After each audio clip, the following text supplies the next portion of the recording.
Hey, what's up, everyone? Welcome back to another Thirsty Thursday. In tonight's episode, we're going to be talking about mastering networking labs and what kind of cool stuff we can do with networking. And if you guys are new to the channel, you know the deal. Please like, subscribe, and share, and enjoy watching our live tonight. We have an awesome guest, a good friend of mine, and I want to bring him in. His name is Rob. I want to have him introduce himself, and we'll get started for this evening. What's up, dude? Hey, what's up, Rob? How's everything? Living the dream, brother. Awesome. We chatted prior and it was good catching up. Thank you for having the opportunity and giving me the opportunity to chit chat, and whoever else is out there listening in. Just some people just probably returning just to, watch us shoot the shit. Sure. And maybe learn a little bit about some networking skills, networking TCP IP skills. And so who is Rob? For those that don't know, who is Rob? And obviously you have a YouTube channel as well, so you can talk on that as well and obviously share it. So those who want to know and learn about your stuff can go ahead and do so. Sure. So I'm a network guy. I have been since long time ago. Late 2000s is when I got into it. My technical background, I've got a route switch CCIE. That's what most people know me for. So, it's been an implementation engineer most of my career. That's how I got started. I did the traditional path though. You go to get your A plus or your Net plus from CompTIA. Then I picked my CCNA up in, I don't remember. It was a long time ago. I got my CCNA, got my CCNP, and then I started going down the track at CCIE, probably 2012, 2013, something like that. Mm-hmm. I was finally able to pick it up in October of 2015 after the third attempt. So that's an ass kicker of an exam. Mm-hmm. I know a lot of people that have taken it. I know a lot of CCIEs, and it's one of those certifications where you can't go in half cocked. You got to be all in. And if anybody is, if your entire family, I mean, I don't know, depends on your situation, but if you're not if everybody isn't understanding what it is you're trying to go into, and that you're basically going to be head down on the keyboard, buried in the configuration guides for the next 2 years, that's essentially what it is. Now, fortunately, there's a lot of good training companies out there that go into that. But at the end of the day, it's one of those things where it's like CCNA and CCNP. I talk about this on my channel quite a bit. Are you could have an employer could come to you and say, "Hey, Pat, I want you to go get your CCNP. We'll pay for it." Okay, it's conceivable to earn that. I've never with as long as I've been in the industry, I've never heard of an employer going to an employee and saying, "Hey, man, we need you to get your CCIE." Because it's one of those things where it's a personal endeavor, not a professional one. So it does benefit you significantly once you have it professionally. But to me, it's a personal goal. You can't just go into it and, back before they made the change in 2019, where they flipped it over from the dedicated written exam to the core being your new written exam. What they do, the written exam used to never qualify you for anything. You didn't get a certification by taking the written. So now you do, right? If you pass the core exam for any particular track for the NP, you automatically qualify for the lab exam, which is actually kind of, I don't know. I think it's kind of shitty, to be honest with you, because it's like, okay, well, you're really not there yet. It's like apples and oranges. I've taken the core exam for SP about a year ago to recertify my the route switch. And just for the simple fact that I didn't want to spend anywhere the amount of time needed for wireless and for SD access and all that garbage. We'll talk about that when we get into some of the complexities of labbing and whatnot. But I was talking to a buddy of mine when I was at live. He's just like, "So did you see what they did for CCNP?" He's like, "Yeah, they got the written exam for all the technical, the implementation tracks are gone." And I'm like, "Wait, what?" Because I actually was there to recertify, and he's like, "Yeah, they're gone. You can't, you're going to take the core exam for that track. That becomes your written." So I looked it up and I'm like, wow, it was night and day difference between what I had taken and what they do now. So You know, the certification folks told me it was essentially their way of trying to make it the barrier to entry for CCIE easier. And Hmm. is it now? Is it? Like, yeah, I think you made it harder because you made the amount of topics it kind of watered them down a little bit. So to me, yeah, you could at least hit your core exam, but then you were going to be 70% of the way to your lab versus maybe 30, 40 with the old. Hmm.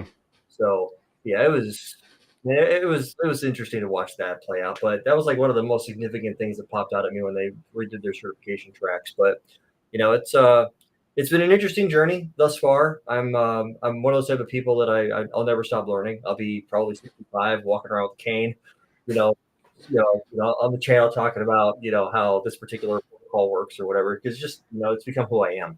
So Hmm. I really enjoy doing it. I think that's the big thing. I really enjoy doing it, and Hmm. so most people on my channel know that actually going after another track right now. I've decided I'm gonna go back and go after the one that got away. So I took SP back in November of 2019, and So, I failed.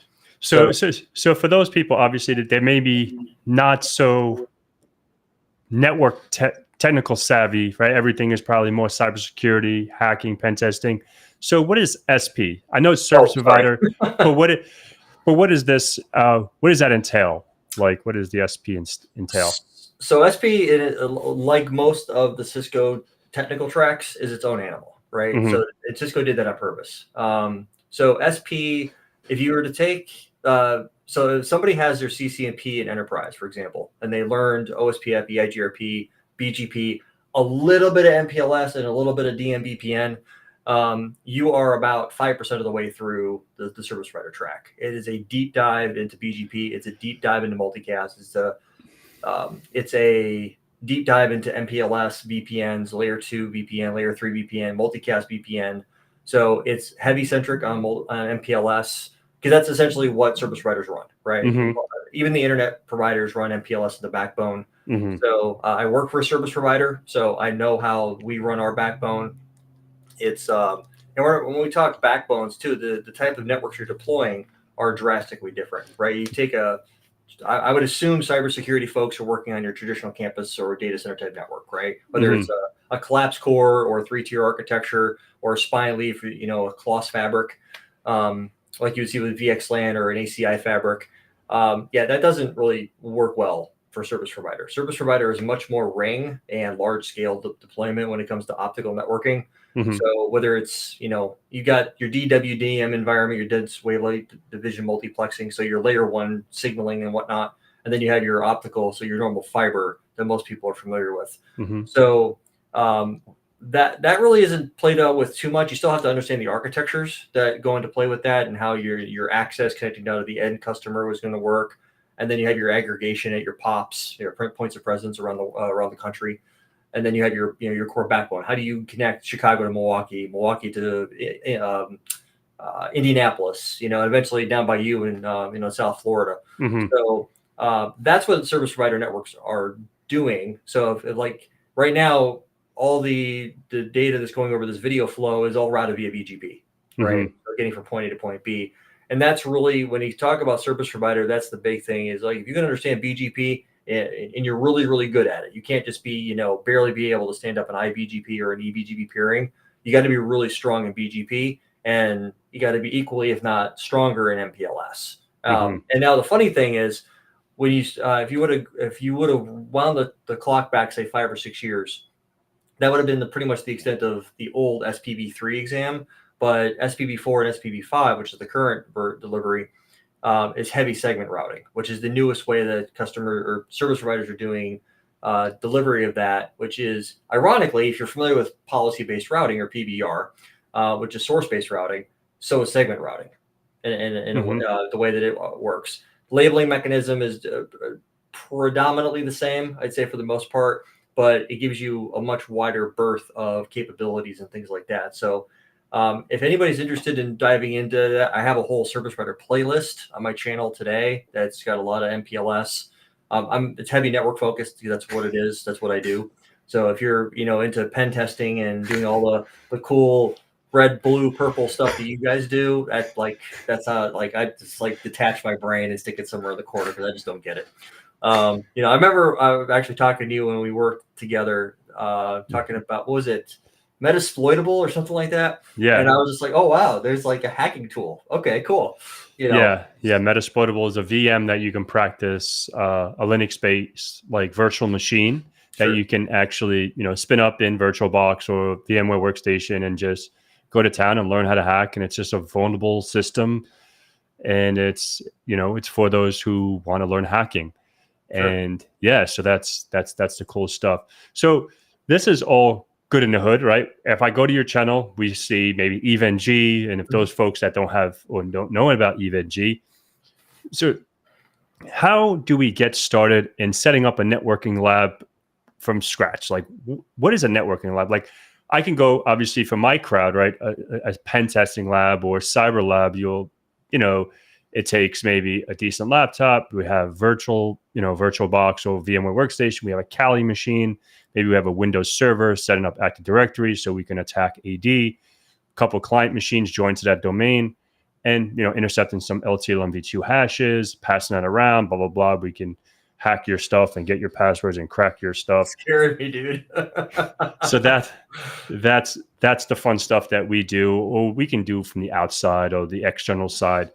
Go into like your world, you can go to BGP. We can look at the blocks, and then we can go to Aaron, and we can Mhm. see who owns it. Then we can go towards that route and do some OSINT and an attack like that. Yep.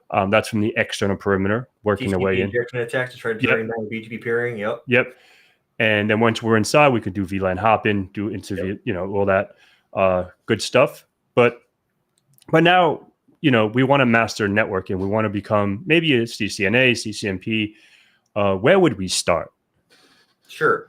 So the cool thing about it is, a while back, I forget how long ago it was. Cisco has this simulator called Packet Tracer, Hmm. and um, if you're like, that's where at least where I started. So it's this application. I do know you have to register with the Cisco Learning Network to download it, but it's got like the latest versions of code, and it's in its term, it's a simulator, right? There's going to be certain things that work um, instantaneously when you're working with it. So, but it's a good learning tool when you don't know anything, because it teaches you both the hardware aspect of it, which is really important, but it also teaches you how to, like, cabling, how to use a crossover cable versus a straight through cable, for how you're connecting things. So a lot of the things that you would learn in, say, your Network Plus or your CCNA, or even before that, your CCT, like your Cisco Certified Technician type Hmm. stuff, where you'd be the smart hands going on site to do something like move cable, put a new module in a router. You might have to upgrade. So some platforms support the ability of adding in SPA, a switch port. You can have like 8 ports to a switch, or sorry, a Hmm. router. Router. Hmm. It supports these ability to look at the box, and you actually have to insert the device, and Hmm. so it gives you kind of that hands-on aspect of it. You got to do the cabling, right? You got to drag, device to device and make sure you're plugging into the right ports, stuff like that. So it's good in that respect because it teaches you some of the hands-on that you may not be able to do on your own. Especially, I'm fortunate to live in a house where I have the space to, I have a whole rack in my basement of gear that I've used for the past, basically the majority of my career. Um, so if you don't have the means to, roll out like what you and I have, as long as you have a decent computer, even your cheap Walmart Acer $250 laptop can run this, Hmm. and you can build out a decent sized network topology. And the cool thing about it is you don't have to do anything extravagant, right? You take like a simple lab that I would build out if you're trying to do like some basic routing and some understanding how switching works would be two switches, two routers, and four PCs. Hmm. You put that together and you can do, OSPF, EIGRP, RIP, layer two trunking. You can do understand how the MAC address table is built. Hmm. Why is that important? And I will colloquially use the term layer two routing, because essentially layer two routing and layer three routing You might feel like layer 2 routing. That's not a thing. Well, technically it is if you think about it. And I could justify my stance on that. But then going back to your point with like VLAN hopping, why is trunking security important? Why is Mm-hmm. port security important? Mm-hmm. Things like that. So it's one of those things where as you're getting into it, packet tracer is a great place to start if you're just getting started. And back in the day, probably was it 08, 09, 2010, so somewhere in there. CBT Nuggets is where I started out, with Jeremy Char doing all the CCNA training. Mm-hmm. So it was good just to see somebody that knows what they're doing, walk you through the configuration. And it wasn't too much longer after that I switched over to INE, and I've been an INE student since then. Still am today.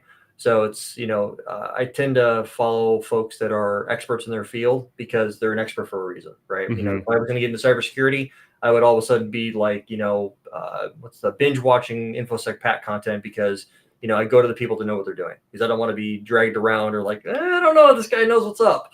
But, it's one of those things where when you start getting into it, you need clear, concise training and to get you started because one of the things and I'm sure you saw when we worked together, Mm-hmm. one of the most common things we'd see people do is get frustrated when they were trying to do something very basic, but it would fail. And they were like, Mm-hmm. I don't understand as soon as somebody hits a brick wall, unless they're like actually enjoying what they're doing, other than just the tasks in order to check a box in order to complete something, Mm-hmm. they'll give up. And, Yeah. it's actually, it happens with everything. It's like, the first time you try riding a bike, you're going to fall on your ass. It's going to happen. You have to deal with it. But, it's one of those things where I remember, I don't know if you ever dealt with her. I won't say any names here, just because the fact that for anonymity, but there was one student that I had, when we were going through we would have like these one-on-ones you could schedule with your instructor. Mm-hmm. And she broke down on the call with me. We're on a Zoom call, full on, ugly cry. And I am like, I'm an engineer. That in my brain, I'm an You're not engineer. you're not a therapist. I am not a therapist. I'm not I'm not your friend in a bad way, right? I'm not there. I'm not there to I'm there to answer your question. Yeah. That's it. I'm not there to be like, oh, honey, I am so sorry. Like I said, I'm sorry you're going through what you're going through. You described your problem to me, and I'm going to help you get past it. If you can share your screen, we can work through it. I was like, but at the end of the day, you're going to struggle. It's going to happen. Mm-hmm. Like I struggle every day. Me too. I still it happens. I mean, for this afternoon, I finally was able to get an MSDP, and I'll talk. I know some people are not going to have a clue what I'm talking about, but I finally got MSDP to work between two different service provider networks that I was building out for SP studies, and I was able to get the multicast to work between two different BGP autonomous systems. Mm-hmm. So we can get into that, but that's kind of more advanced multicast, advanced BGP, but stuff that's on the CCIE blueprint that I'm studying. So, but it was like, she goes into full on, freak out mode, and I'm just like, okay, calm down. It's not the end of the world. But that was common doing that Mm-hmm. because they're entry level, they're just trying to get started and things like that. It's just like, well, it's, one thing that I notice a lot of people do is they try to put the cart before the horse. Mm-hmm. And they try to learn too much too quickly, and information overload, they don't get it. And I had to pump the brakes and be like, okay, first of all, that's not exactly how you want to do this. And then if you can almost build like a decision tree, if you will, like if you get to this point, are you good? Yes or no? And I have been and always will be big on configure and verify. If you're make one change, go verify that change was taken, it was effective, it didn't break anything, and that you can continue moving forward. Because what a lot of people don't realize especially if they're in a change window, and a lot of times you'll have like a method of procedures, like a spreadsheet of the things you're going to do, config changes you're going to make, verification stuff. That's 80% of the work, right? Yeah. If you're doing a maintenance window, like 80% is building the spreadsheet, and 20% is the actual copy and pasting the configs in to apply the change. So I've gotten bit more times than I can count where I've broken something after I made a change. I'm like, oh shit, whether it's adding a statement to a route map to allow the routes to get propagated, or oh crap, I forgot to add the slash, like you do like a prefix list, do a /16 to encapsulate everything 192.168, but you forgot to add the greater than or equal to /24. You're like, oops, my bad.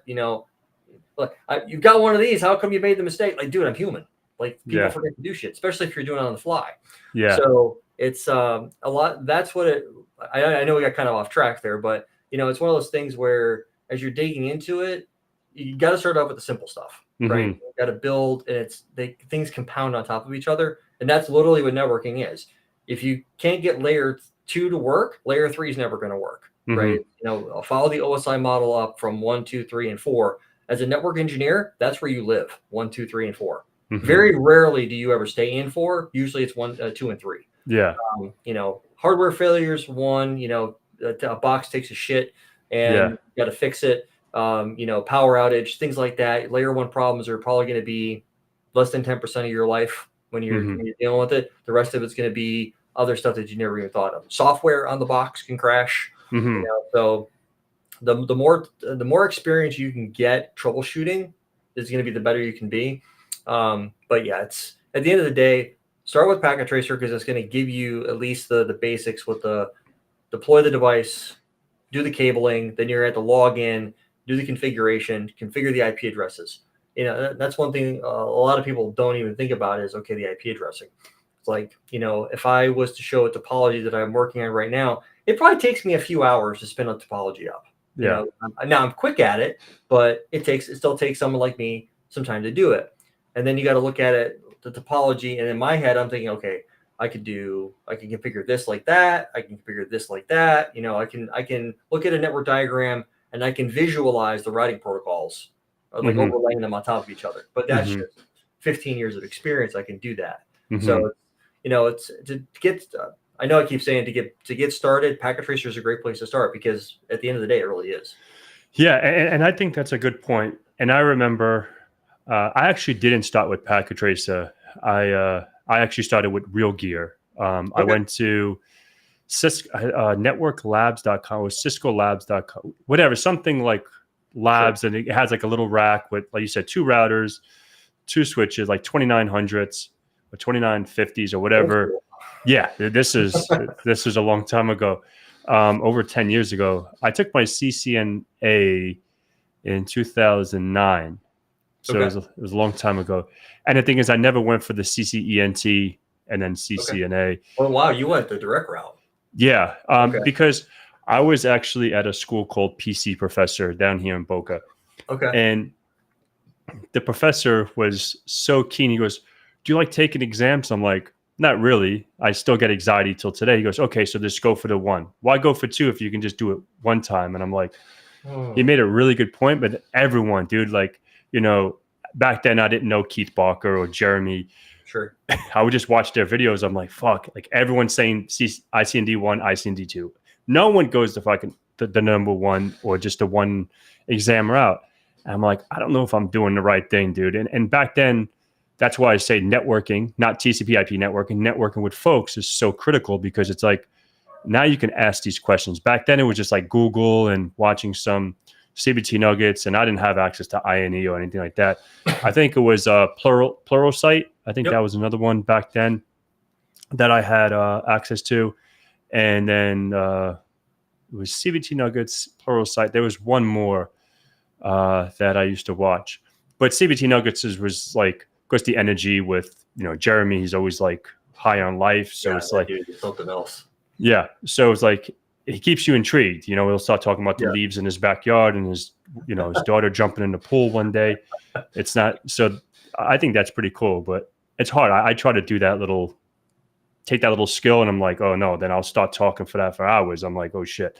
Sure. But then I just got the real stuff. And the reason why I did that is because I listened to Jeremy, right? He was telling me there's something from like clicking like your blue console cable into your laptop and spinning up PuTTY or TerraTerm. I think it was TerraTerm. Back then, TerraTerm. Yeah, and like hitting enter and just seeing like something go, and then you configure your TTY lines and all that stuff. It's like, and then obviously years later, I started messing with Packet Tracer just because. Back then it consumes a lot of electricity and it gets freaking hot. Like you see that rack back there, I had it in this room Now, obviously, I have a daughter. I have other things going on, so I had to utilize those rooms to take away my sneakers and put my child's stuff in. Priorities. Yeah, exactly. So then I sold my thing, and then I started using GNS3, and then GNS3 had its limitations. Like I'm only going to go so far live because obviously you have to buy the Cisco licenses and all that stuff, Right. or you can find them on the interwebs, but that's all up to you. Google foo. Yeah, Google Foo, exactly. And then I came across EvenG, Mhm. and that's when I started like, man, this is cool. And I was using Cisco Model. No, is this Cisco Model Labs?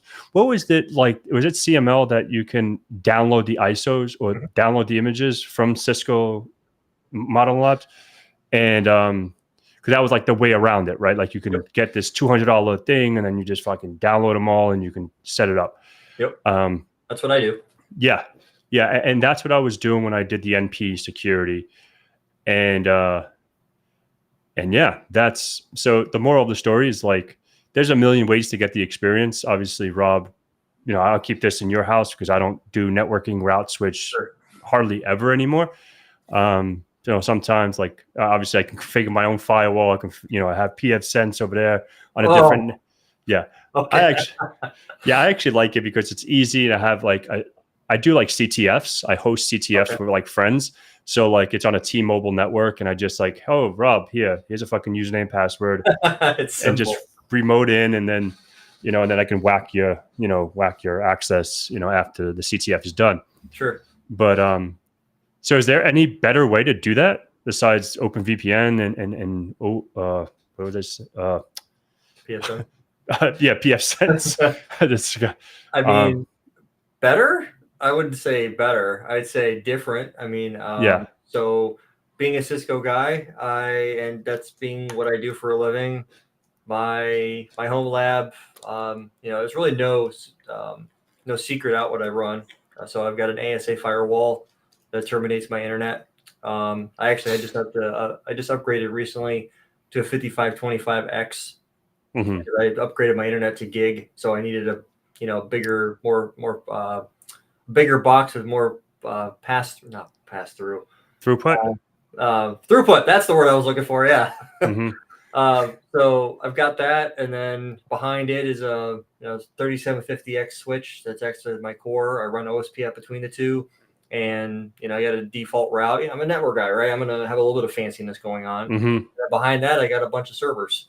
So before I used to have a rack of equipment. Back in 2013, after I had my NP and I was going after my IE, I went out. I spent, what was it, a weekend, I think, on eBay, just buying physical hardware, Hmm. 3725s, 2960s, 3550s, and a bunch of hardware to build out an actual rack because it was V4 and it was an all physical lab at the time. Hmm. So I did the exact same thing, and I did a lot of my early training, 10 years ago, was all physical equipment. Hmm. And so it was, I did the exact same thing. And then, yeah, there is something with clicking a button or you had that little tab on your RJ45 jack. Yeah. You Hey, click click. it, you hear it, ting, and Yeah. it's connected. So yeah, it's one of those things where you do what you got to do to get the job done. And it was 4 or 5 months later. It wasn't long, and then Cisco announced V5, and then it was like it was going to be all virtual. And I didn't tell my wife. I'm like, yeah, I'm not saying that I just blew $2,000 from our tax return on hardware for me to pass the CCIE that is now just about as valuable as a boat anchor. So it's all in the basement still. I haven't gotten rid of it. There's why no one's going to buy Yeah. it. So I wanted to ask you a question for those, if anyone, even if it's in cybersecurity. Um, I'm a big, I have actually firewalls and real stuff. I don't just have my modem connected to the internet. Even on my backup network, I have the wireless, and it terminates into a little nook that I Mhm. run pfSense, and I do all my route and stuff. Do you recommend? I know you're going to be biased because you're a network guy, but say for example, like someone is new to, cybersecurity, networking, IT. Do you recommend them going say, fuck it, I'm not going to go buy something from Best Buy or a little router, wireless router, do you recommend them actually getting a physical firewall and then saying, okay, I want to get an access point if they have the means, right? Let's say they have the means, and then say, okay, I want to get, an actual firewall, if it's whatever, Palo Alto, ASA, Ubiquity, whatever you're going to get in your house, and just actually do like maybe have some VLANs. Like I have VLANs for like some stuff. I have, a little IDS and a honeypot that I mess with, and I VLAN my traffic off. And like my TVs go on one VLAN, the other stuff goes on another VLAN, so it's not communicating. And unless you do some into VLAN, some VLAN hopping and doing some fun stuff like that. But yeah, do you like recommend that, or do you say go get your own wireless router, have your internet work, and then do all this in your own fancy lab? What would you recommend? So I'd answer it two different ways. Mm-hmm. So if you don't know anything and you're not sure which way to go, and you've got the interwebs at your fingertips, and you're like, okay, what's a good firewall to buy to terminate home internet on? You're going to get 10 million results, mm-hmm. right? So how do you suss through the BS to find out what you really need? So my opinion is, when it comes down to that, and of course I'm biased towards networking. So for a long time, I had a router, a 3725, terminating my home internet, and I would do a one-to-one. I would do a PAT I would just RDP. I would plug in my public IP address. Boom, I'd be attached to my home computer. Mm-hmm. So I got hacked. I had a computer sitting in a server. It was a virtual machine just running Windows 7 that I was using as a jump box to test some stuff out. I logged into this sucker via RDP, and somebody had some Russian site pulled up. All in Cyrillic. I'm like, oh shit, this isn't good. So when you saw that, do you know how they did that? Do you know how they found your port open? Do you have any till today? Like, so say for example, if I found your stuff on the internet, do you have an idea of how they do that? I can speculate based off of what I know from the security stuff that I've gone through, mm-hmm. And it's not hard. It's not hard at all to do. You can do a network mapper and map. You can do a scan on a particular IP address, and as long as the service provider isn't blocking those ports, which most of them don't, mm-hmm. You can simply scan what open ports are on a particular public IP address, get TCP and UDP, and it'll kick back, hey, these ports are open. So then it's just a matter of figuring out usernames and passwords. And most people, myself included, have their personal information has been in part of a breach. Yep. So you got to go through the process of changing passwords and things like that. So I try to keep my finance passwords completely separate from anything I use internally in the home network. Mm-hmm. So, that's like my one security vulnerability. It's, a thing that I try to do to try to eliminate that or mitigate that. But, it's because the same tools that hackers use to figure out what stuff's open is the same thing network engineers do to figure out, okay, is this working? Yeah. I can do a TCP telnet test to a particular port IP or IP to a port and be like, mm-hmm. Oh, it opened up. Okay, I know the port. I know, we do it all the time. When I'd open up telnet or PuTTY, sorry. I plug in a private IP address and I open up to port 80. And if it pops open, I know the web server socket is listening. Yep. It's like, oh, mm-hmm. It's not responding. Well, then you need to go talk to the web admin. Maybe they need to restart IIS. Yep. Or Apache. Or, mm-hmm. Or whatever they're running. So yeah, like the same tools you guys use, we use. Yeah. It's just, the intent is different, is what it comes down to. So yeah, it's and I'm speculating as whether or not it's the case, but I mean, you got a big cheesy smile on your face. I'm pretty sure I'm right. Yeah. But, yeah, exactly. And just as like when you're doing an assessment, right? When you're doing, and the thing I found that funny, I have a cheesy smile, is because I did an assessment.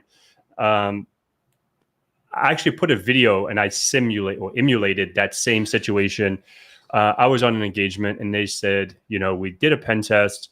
The pen tester said everything is all right. This was like 6 months ago. We didn't really change anything. We want to make sure everything is still up to par because they have to do their compliant audit, whatever. I was like, okay, cool. And, they give us our scope, our IPs, whatever, /29. And we say, okay, we can only touch this scope of IPs. So we do our reconnaissance stuff and stuff like that. And we use a tool called Shodan. Okay. So if you go to shodan.io, you could throw an IP address, and yeah, you could do nmap and all that stuff.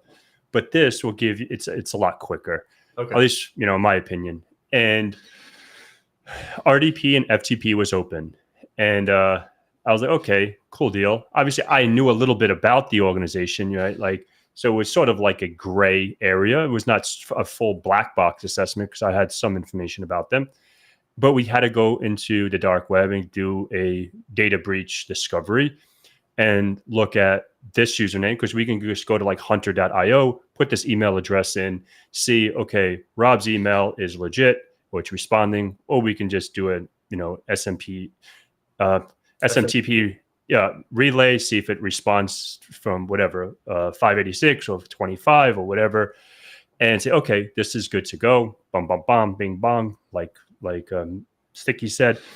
And we'll get to your questions, and we'll get to the stuff in a sec. And then literally in about, I would say 25, 30 minutes, I was able to RDP into that machine. And then I was able to compromise, because they're using IIS because they were a Microsoft shop, and their FTP server was anonymous login. So we were able to just use like FileZilla, FTP, port 21, bum, bum, bum. We were on the route, and then, that's it. The intent was just to showcase that they were vulnerable. They were, we were able to exploit them. We're not uploading malware or doing any craziness, but right.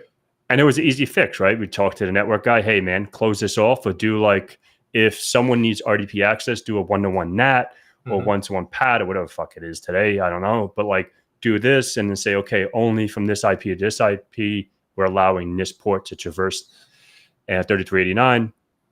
And obviously, I think it was like 2 weeks later, we retested it and it was all good.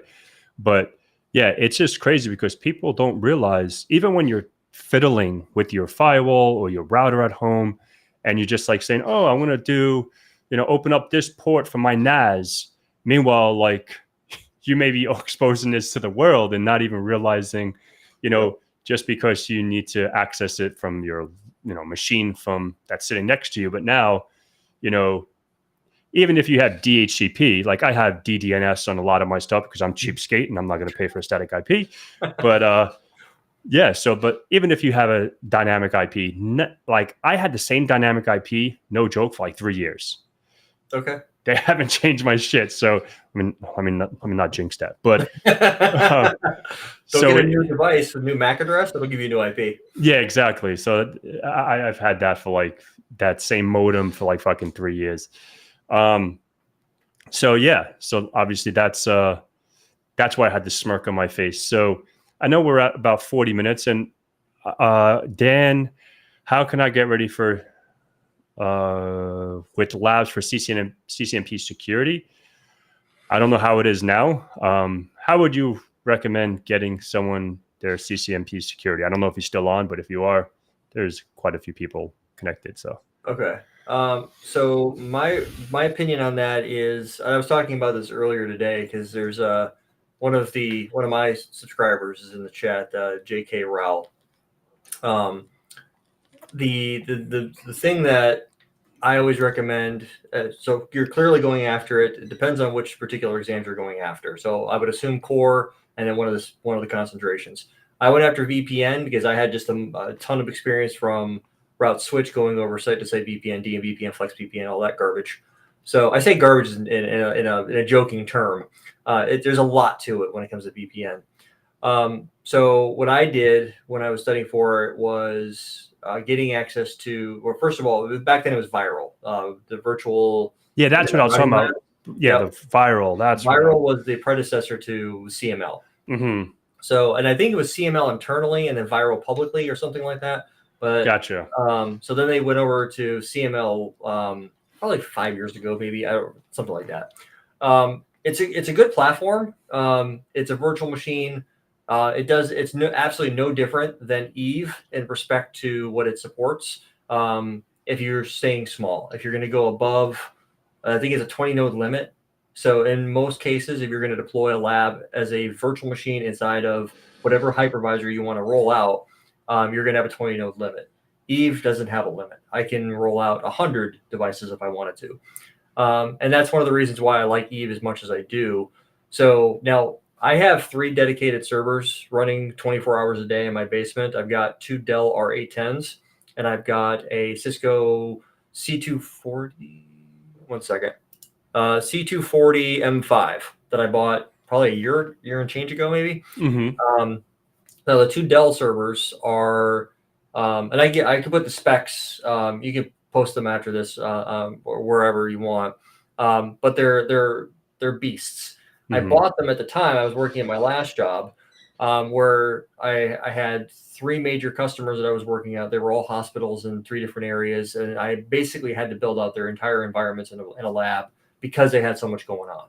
Mm-hmm. Especially when you're dedicated to a particular customers, that it just made more sense to do that. Nexus 9 case, ASAs, Palos. I had a whole bunch of stuff inside this environment. I replicated their environment in a lab, so the changes were relatively easy. But that's all I did basically for those customers. Now that I don't work there anymore, I've been able to repurpose them to just be stuff for the YouTube channel. Mm-hmm. So I'm a big proponent of Eve bare metal because it gives you direct access, no different than if you were to deploy ESXi and deploy virtual machines. Mm-hmm. So now for me, I'm studying for service provider. So basically the exact same kind of look. I look at the blueprint. What technologies do I need to learn? If you're going to go after the core, you're obviously going to need to know ASA, FTD, ICE, WSA, ESA. What else is out there? So email and web security appliance, identity management, all that stuff is going to get covered. So I remember when they came out with those exams where I was just like, you might as well go through the concentrations first because that'll help knock out the core. To do it in the reverse order. But so that's what I would do is go get CML access. And I did a video on this probably a year ago, maybe, where I talked about $1,000 investment could net you $100,000 income. And what I Mm-hmm. based the breakdown was go buy a server off of eBay that's got some decent compute. When you do the math on it, and I talk about how you figure out how much compute you're going to get and how much RAM you're going to need to run. So if you can get 48 gigahertz or better, and then about 128 gigs of RAM, that's a really good, solid platform for you to run. If you need to run larger topologies for whatever reason, then I would recommend bare metal install of Eve. You can get it for free. You just install it through the ISO. The process is pretty straightforward. There's lots of documentation on it. And then you can just upload your images to Eve through FTP. I use FileZilla for it. Mm-hmm. And then you can start rolling out what you want to do. So I've got 2 servers that are dedicated to that. Both are running Eve Pro. And then I've got my C240. I purposely bought that because at the time I was doing a crap ton of VMware work. And I was working with ESXi 8, NSX4, Horizon 8. So I needed a platform where I could run all the latest and greatest versions of ESXi and not have any of the any limitations or have to like hack the CPU masking and all the garbage that they've been doing lately. Mm-hmm. So I did that, and I'm when you start going to ESXi 8, you need to go into the bronze, silver, gold versions of Intel processors. So the old Xeon, like some of the version 2s, version 3s will support it, but like 7.2, 7.3. But if you wanted to go anything new, I'm on 8. You need gold to run, and I purposely bought the server to where it was basically going to future-proof me for at least a few years to go through the material. Mm-hmm. So I run a couple of virtual machines of Eve on that, and there's a comment in there about how ESXi only allows for 8 cores to be assigned to the VM. Initially, that's what the VM comes with, and if you understand how virtual machine works, if you understand VMware Data Center, then which I do, you can bring the VM online. And so when you bring it online, you can choose to not power on after deployment. That's Mm-hmm. what I do. Then I go in and I adjust the CPU count up higher, the same with the RAM. So Mm-hmm. I'll bump the CPU count. I think one of them I've got here is, I had to log back in again. But I think I gave it like 16 CPUs or something like that because I've got 88 cores to play with. So I gave it plenty of horsepower to do the job. Yeah, this one's got 16 CPUs and 64 gigs of RAM. So, and it's sitting like 20% utilization. Mm-hmm. So, as long as you have a server that has the horsepower, you can build out whatever size topology you want, and to meet whatever you want. So, do you recommend more cores? So obviously, I recommend more cores. The CSRs are resource hungry, but the one thing that I will let you know is especially if you're digging into more complicated networking, iOS XE and iOS are two different platforms, two different architectures. So when you look at how they come together, the QFP, the quantum flow processor, it's more of a, I'm going to say Debian for lack of knowing the actual like distribution breakdown of how Linux works, but it's like the Debian distro.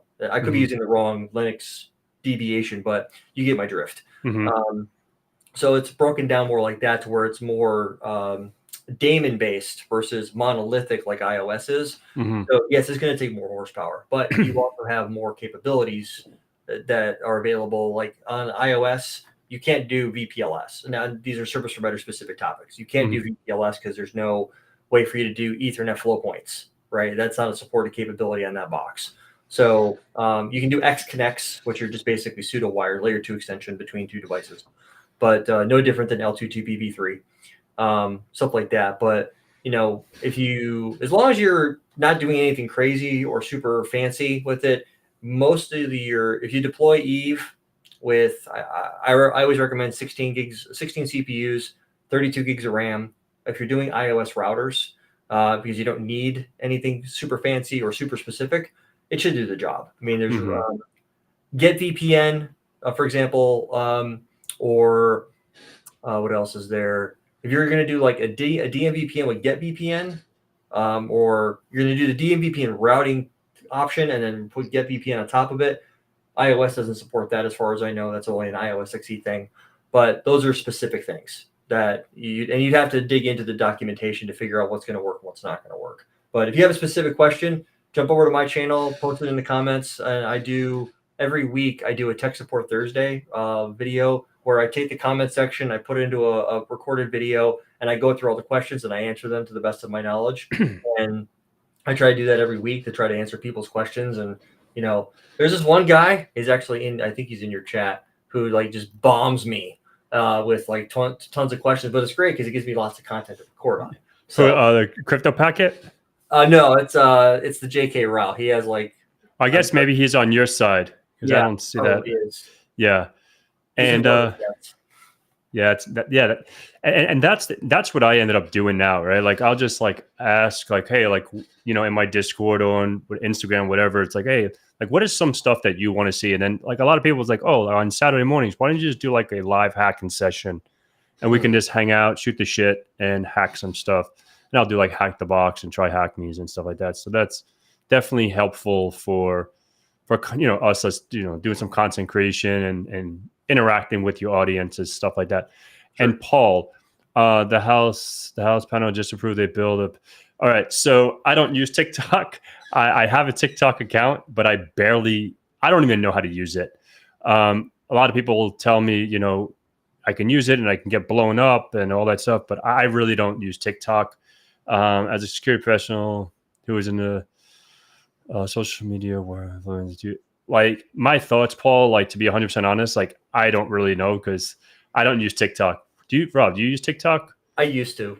I used to use it. To me, it's no different than Instagram in that respect. And I tried to comment once on a video or whatever they call it in Instagram, and apparently my comment was too sensitive. I called somebody an idiot, and that was offensive against community guidelines. So I actually just uninstalled Instagram. It's like if there's too many what's the word, snowflakes, and too many lilies out there. Yeah. Especially with if to work in our industry, you gotta have some thick skin to deal with some of the stuff. We talk shit to each other all the time. So that's just kind of how it goes. Now, my opinion on the House approving a bill to ban TikTok, unless they divest within the next 165 days. Here's the funny thing. We're not China, so there's no Great Wall or Great Firewall to block the ports. So I want to know, how does the U.S. government plan on trying to enforce that? what's their goal? Like, is it a monetary thing? Because if you think about it, all of the service providers in this country, and I work for one of them, they don't really block what's going on at layer 7 unless there's a specific attack going on, like a DDoS. And that's one thing we're going to mitigate. But if you think about it from that perspective, how are they going to prevent people that have the app on their phone? I've got 2 people in the house that are on it. So I know my public IP address shows up on TikTok server somewhere. Do I care? I really don't. Like, to me, it's no different than Instagram or what are the half the other Tinder, Grinder, whatever the garbage is going on out there for stuff. But like, I don't care. Like, to me, it's just another social media app. To me, TikTok is the non-dating version of Tinder. It's just a bunch of garbage on there. But so I want to know how they're going to like actually ban an application that's available in the Play stores from doing their thing. That's what I want to know. But, I find it funny because it's like, because if you think about it from the way that the internet routing works, right? Are there ways for service providers to block things? Sure, but we have firewalls all over the place. 95% of what we do is running on platforms that are just big ass firewalls. Yeah, running lots of BGP. So if you take that into consideration, if it would have to really come down to, because there's no like, are there firewalls on the internet? Yes, there are. They're all over the place. But do the big service providers, the Spectrums, the AT&Ts, the Verizons, are they going to go into conceivably millions of pieces of equipment and go in there and create geo-based IP rules, firewall rules to block all of the TikTok-specific public addresses that are being used today? I mean, they could. I don't see that happening. On a large scale, you got to think about it from a transport perspective, and because that's the world I live in now. From a transport perspective, I know in just my geographic area, there's like 150 hub routers, and that's just hubs. That doesn't have anything to do with the access. That's not the aggregation. And we can talk about service provider architecture if you want to get an idea of the scale. We're talking hundreds of thousands of pieces of equipment, and most of those are going to be managed through a central point of management. You're not gonna have guys like me logging into the CLI and making config changes like that. Unless it's specific technologies like VPLS where you're doing, VLAN level configuration. That's a different situation. There's an app for that too, but there's an app for everything really. But when you're talking that large a scale, as far as I'm concerned, the house can do whatever the hell they want, but that doesn't mean anything. I mean, I want to know how they're going to enforce that. That's what I want to know. Yeah, that I don't know. I know we only have a few more minutes, and good luck with your CCNA next Friday. You got that. Kill it. If you have any questions, hit up Rob, not me. Yeah, man. Hit me up. Hey, guy. Hey, what's up, Rob? How's it going? Hey, guys. Sorry, I go. Networking now. We talking my terms. Yeah, he's a buddy, Rob. Today was all about networking, setting up labs, and understanding how to set that stuff up. Do you have a hard stop? Because I don't. I can keep going if you want to. Yeah, 8:00. Because I have a hockey game, and so like 8. But if there's any questions, CCNA is a jam high school. Yeah. It was not. It's actually what I'm having one of my youngest son go through right now. Is once he gets his grades squared away, I'm getting him doing some cloud stuff so that he can walk out of high school making decent money. At least that's my plan. Yeah. No, I think it's so critical. Like, I remember when I was in high school, obviously I wasn't interested in computers at all at high school, but Devils going to take the cup. No, the Panthers, I think, going to take the cup. I'm a Ranger fan. And now, like, I'm just going to look at the score right now. The Panthers it's tied 0-0. But the Panthers just got like Vladimir. I don't know, man. This fucking team is stacked. Like they beat the Rangers twice this year. I was at the first game. They beat them the other night. They're a good team. A good team. Oh man, they're scary. I don't follow hockey at all. I wouldn't even know. I barely follow. I don't really know much of a sports fan. Period. Yeah, I'm big into bodybuilding. That's kind of my thing. The Honor Classic was this past weekend, so that was interesting. But yeah, it's I got nothing back from you. Like, you don't know nothing about that either. Yeah. That's good No, stuff. I go to the gym, but I don't really watch anything really. Actually, like I know it's been a minute since I actually started doing arm wrestling. Oh, did you So now? yeah. Okay. So and it actually started, and it's a funny story. There's probably people that are probably tuned in that know my story, but I went to DEF CON last year. Mhm. It's a hacking conference out in Vegas. And I was with my friend Myro, the guy that was in there, said "Bing Bong, how you Okay. doing?" or whatever, and a couple other friends, and I think James was with me, and it was James. I don't remember who was with me, or it was someone else, but we were online, like on the line to I don't know, go to a workshop or whatever. I don't remember, and in one of the villages, and one kid said, "Hey, are you InfoSec Pat? Can I arm wrestle you?" I'm like, who the fuck is this guy? Like, who are you, dude? Like, I'm like, hey, man, like, I wouldn't mind, but, and then I think it was James. James was like, he's really strong. And the kid was, he looked pretty jacked himself. Like, he was big. He was not like cut up. He was just a big kid. And I'm like, I was a little, I arm wrestled before, like, fucking around, you know what I mean? Like, Sure. let's go. But I never, like, and I realized, I didn't realize how strong I really was, right? Okay. Like till today, this is not to like toot my horn or anything. But I've arm wrestled over 50 people. No one can move my arm.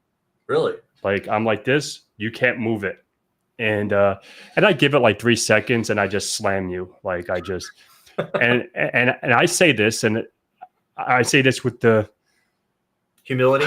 yeah, I'm scared to say it, but I think I have retard strength, you know? So, and I just say it because, I don't give a fuck, but I think I do because I have friends grew up that, like I have one friend that, he was on the spectrum and he was strong. Like he would wrestle with us and beat us up. Right. Okay. So this is when I was like 10, 11. And now I'm like realizing like, man, I can do this. So I started like actually training arm wrestling. Like there's movements, there's like, so work your forearms out and like little like things for your wrists. And yeah, so I want to be going to a few conferences and I know a few people that want to arm wrestle me. So yeah, man. Like Devin So Laurent, that the arm wrestling guy that you see on social media, that's like, the beat, that dude. And then there's Schoolboy, the Russian kid. no, there's Devin, I can't remember. I want to say Laurent is his last name. Some Canadian, I think he's Canadian. I But don't he's like, know. I see him online, and there's another dude like the arm wrestling whisperer, some dude that wears a pair of Oh, sunglasses. yeah, yeah. And he's always like, hey, let's do it. Yeah, Yeah, yeah. and I'm like, wow, okay, dude. he'll just I'm like, like, all right, yeah, whatever. he'll just whisper in your ear. Like he's pretty good. Obviously, I went to one meetup that they did arm wrestling, and I was scared because I'm like, okay, I arm wrestle friends or just like some people, out of the ordinary, not people Sure. that actually do this shit, And the same thing, like I went, I was scared. I remember the first time when I went up on the little thing, I was like, oh fuck, this guy's gonna break the shit in my arm. Like, and I even told him, I was like, hey man, like, can you take it easy? And I'm like, he's like, 1, 2, 3. And when you really go, I'm gonna try to pin you. I'm not gonna like, if I'm arm wrestling a friend, I'll tease you a little bit. And I pinned him. I'm like, oh shit. And he goes, wow, you're really strong. And I'm like, well, really? And then that's when I realized, okay, like I think I can, do this. And that's when Sure. when I started doing it. But let's see, Rob. A quick question. Want to pick your brains on something really quick to see how you take it? Yeah, go Sure. ahead, Send Rob. it. And the Devils are going to win the cup. Devils suck. Devils. I remember like when Brodeur, like I think we were talking about that the other day, like when Brodeur and what Robert. That's when the days of the Devils, like they were good. But yeah, Rob, send the question and we'll answer it up. Oh man. So any big plans for the weekend? I am gonna do some smoking on the Traeger. That's like my other thing now that I do. And then Mm-hmm. I know it's off camera, but probably gonna jam on the guitar for a little bit. Mm-hmm. All the good stuff that goes along with that, and enjoy my weekend. Okay, Windows Server and Task Manager under memory. I have 51.4 gigabytes being used on caches. Possible to clear that up. So, I was smoking some herbs this weekend too. Okay, cool. So, what I would do to do that, like, this might sound cheesy, but this is what I would do. I would just install like advanced system care, and then everything that shows in memory, you can clear that out with a click of a button, and then you can just open up your task manager to see if the memory is really clear, or you can just go and kill the task. But if it's like cache memory, that's the way I do it. Like still do it till today. I have it running on my machine, and like especially that happens when I'm running my pen testing lab, and then like I'll shut all of my VMs and I'll shut VMware Workstation down, and it'll still be like this much utilization, and I'll look, and it'll like the process will get hooked or hung up or whatever, and I'll just clear all the RAM, and I'll go back in and it clears. But I don't know if there's any other tricks. I don't really do desktop support anymore, but yeah, neither do I. I would reboot. Well, you can do a reboot. Yeah, you can do I would. reboot. 900 megabytes of RAM. Wow. Okay, something's not right with your system there, buddy. So you just got a grill of grills. Yeah, they're a good smoker too. I've got two Traegers. I got one here at the house and I got one up north. I like smoking meat and stuff like that. So it's definitely a the more you mess with it, the more you want to see what you can do with it. So I haven't quite mastered brisket yet, although I can crush pulled pork. Like I can, like if you don't like pulled pork, wait till you try mine. You'll be a pulled pork lover. But I'd love to, once life gets a little bit further ahead of me and I get a little bit older and my youngest is done with high school, I'd love to open up a food truck. Yeah, that'll be sick. Go do something like that. And so the IT pays the bills, and I want to go do something else besides in front of the computer all the time. Yeah, no, make a little hobby and then make a couple of dollars while you're doing it. It's exactly. Like not wrong with that. Exactly. All right. So if no one has anything else, well, Pat knows I'm running the HP Pro on 208 gigs of RAM. Yep, with 15 servers running inside of it. That's a solid platform. Yeah. So, Rob, just reboot this shit. Fuck it. Yeah. I'll just say reboot it. Reboot it. Reboot the VM. You can just reboot the VM and see if that frees up. And if not, just reboot the whole host. I don't know. Maybe it's something. Yeah, I mean, that's wonky. what I have to do to mine. Like once I get done running a heavy lab inside of Eve, I have to reboot the server itself, and then like it starts to relax a little bit. And every once in a while, I'll have to log into the SimC, and I'll have to reboot I'll do a cold, like I'll pull the power reboot because you just need to flush the RAM. And especially if you got a lot of processes that are running in RAM, a lot of stuff runs in RAM. Especially if you're doing a lot of caching, like high-end video editing. If you got a caching server, you got like 256 gigs of RAM sitting on like 10 terabytes flash storage. That's going to be a ton of RAM. It's going to be for the speed. You'll have to end up rebooting it after you're done with it. I wasn't sure if I was cache. Maybe, but yeah. No, I would. I don't know, man. If you're running a gig on DNS, that sounds a little fishy to me. It's not right. Awesome, Crypto Packet. Thank you so much. I really appreciate it. All right, I want to wrap it up because I want to go get some food, watch some hockey, and then we'll definitely keep in touch, Rob. I'll hit you up, and if you ever do any of these lives, or if you ever want to collaborate on your side of the house, let me know. Even if you want to do a pre-recorded, whatever you want to do, we can chillax and maybe we'll do some hacking stuff on your end and showcase that on yours. And thank you so much. Thank you so much, everyone, for tuning in tonight. We had a cool little. Rob, we have 12 of your guys, and I can see up here. If you look on the top left, I think it's 48. Do you see that on the top left? On your top left of the screen, do you see like it says live an hour and 4 minutes? And I do see that. the number with the little I. No, I don't see that. Oh, maybe because you're just a guest. Yeah. All right. So I can see like there's about 12 people on your side. So thank you so much for tuning in from Rob's side, and and one on Twitch. I don't even know how to use Twitch. So thank you for watching. No, Yeah, I don't know how I to did use. it a long time ago and tried, but it never went anywhere. Yeah. Yeah. Awesome, guy. Thank you so much. And Yeah. have a blessed day. Stay You too. safe and keep learning. Much love, guys. Take it easy, guys.